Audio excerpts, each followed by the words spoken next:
Je vais te faire voir une technique, plusieurs techniques pour bien cacheter son chantier. Alors en sachant qu'il n'y a pas qu'une seule méthode, moi je vais te faire voir la mienne. Donc c'est un communiqué commercial puisque tu vas avoir des marques de produits. Tu as des collants qui sont très forts, tu as des collants qui sont très faibles en fonction de ton chantier. Hein. Si par exemple tu es dans un chantier où les plaintes sont sales, un peu grasses en rénovation, tu ne vas pas forcément pouvoir utiliser ce que je te fais voir aujourd'hui, il faudra peut-être passer sur autre chose. Donc aujourd'hui, on ne va pas trop voir les produits, mais je te fais vite fait un tour d'horizon. Donc ici, tu as du Tesa, du 3M, du masque, un produit qui s'appelle masque. Et je crois qu'il y a aussi un peu d'outils parfaits. J'ai déjà fait mes 3 chambres. Pourquoi j'ai fait les 3 chambres? Parce qu'il fallait que ça avance. Et puis hier, il y avait des équipes qui sont venues, donc j'ai pas pu avancer comme je voulais. Voilà. Donc je te fais voir le résultat. Donc ce qui est important sur ce type de méthode, c'est que moi je le fais avec une moquette. Tu vois, alors ma moquette, hop, c'est celle-ci. C'est de la moquette premier prix que tu peux trouver chez tous les marchands de bricolage. Hein, je pense ça vaut environ 2 euros le mètre carré. Donc moi j'utilise ça parce que d'abord c'est lourd, ça évite que avec la pulvérisation ça s'envole. Le papier, je ne l'utilise pas parce que quand tu commences à faire un cachetage de chantier et puis que tu te déplaces énormément sur ton chantier, le papier ça a tendance à déchirer. De plus, il faut que tu utilises des bandes pour le coller, donc le masquage ça coûte quand même assez cher, donc moins tu utilises de bandes, moins ça coûte, hein. Et ça c'est des moquettes que je change tous les 3-4 ans et elles font environ 50 chantiers. Donc tu prends le prix du mètre carré de 2 euros, tu divises par 50, je pense pas que tu trouves quelque chose de moins cher en termes de cachetage.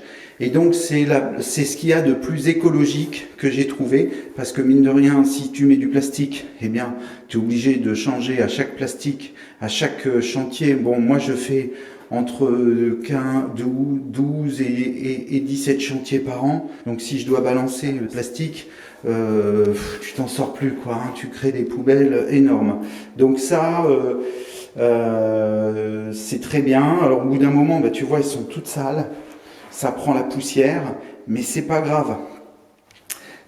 Quand tu enlèves toutes tes moquettes, t'es plein de poussière, t'es plein de saleté, eh bien tu passes un coup de balai et finalement c'est ce qui protège le mieux, parce que si t'as une goutte qui tombe, par exemple ici tu vois, t'as des gouttes qui sont tombées, eh bien sur un plastique, tu vas avoir tendance à les transporter. Et donc tu vas tacher tout ton plastique et au bout d'un moment ça va faire une patinette, notamment ici, ça va faire des patinettes et tu vas déplacer de la merde sur tout ton chantier, et finalement pour le masquage, pour garder quelque chose de propre, tu vas avoir quelque chose de sale. De plus, les plastiques, ça a tendance à glisser. Le papier a tendance à déchirer, mais il absorbe mieux. Il existe aussi un autre matériau, je vais aller dans l'autre pièce, ça résonne moins. Il existe aussi un autre matériau qui est à base de recyclé. Tu sais, c'est un matériau que comment ça s'appelle, que les déménageurs utilisent, tu sais, des espèces de couvertures avec plein de petites peluches dedans et tout. Alors ça, à pas utiliser, hein.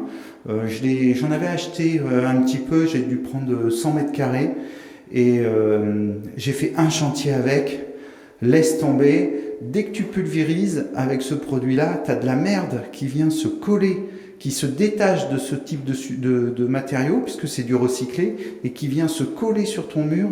Alors ça, c'est vraiment à déconseiller. Si tu es un pro, je te conseille d'acheter ce type de moquette. Le rouleau, je crois que c'est 400 mètres carrés. Donc commence par un rouleau. L'avantage, c'est que tu les découpes ici, là où j'ai mes pieds, j'ai un autre carré de 2 mètres. L'avantage, c'est que tu peux le rabattre, tu vois. Et ici, j'ai un carré de 2 mètres par 1 mètre.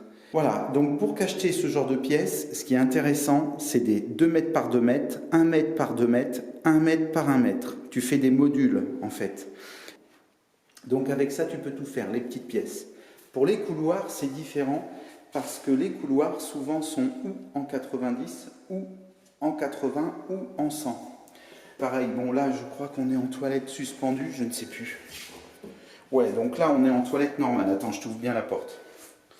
Donc ici, je n'ai pas cacheté parce que je ne vais pas peindre à l'airlace. Donc là, si tu avais un toilette comme ça, et bien ici tu prends une moquette et tu découpes ici, là, le tour de ta cuvette.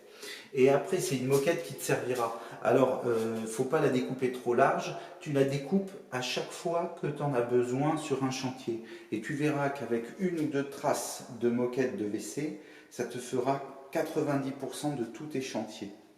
Voilà, donc pour les couloirs, moi j'ai des petits bouts.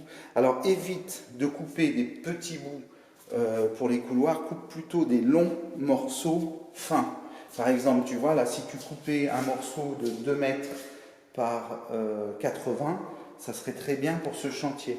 Mais là, tu pourrais mettre un 2 mètres par 90. Et ici aussi. Donc en fait, pour tes couloirs, tu peux couper un 2 mètres par 80, un 2 mètres par 90, un 2 mètres par 100, tu l'as déjà puisque tu as fait un module.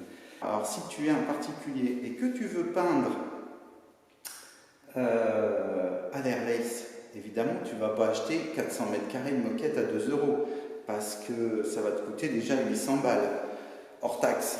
Je te conseille de peut-être utiliser un plastique ou du papier parce que tu vas l'utiliser qu'une fois. Donc déjà à ce stade-là, une différence entre une méthode professionnelle et une méthode particulière. Donc déjà tu peux avoir plus de difficultés à réaliser ton chantier à cause du cachetage. Alors quand tu as un professionnel qui te fait un devis de peinture et que tu trouves que finalement le cachetage coûte cher, oui ça coûte cher. Hein. Le cachetage, tu verras, si tu dois faire ta maison tout seul, je dirais que tu en as pour 200 euros de cachetage. Entre le papier et les différents produits, hein. Donc là ça coûte. Donc pourquoi j'ai tout ça, hein?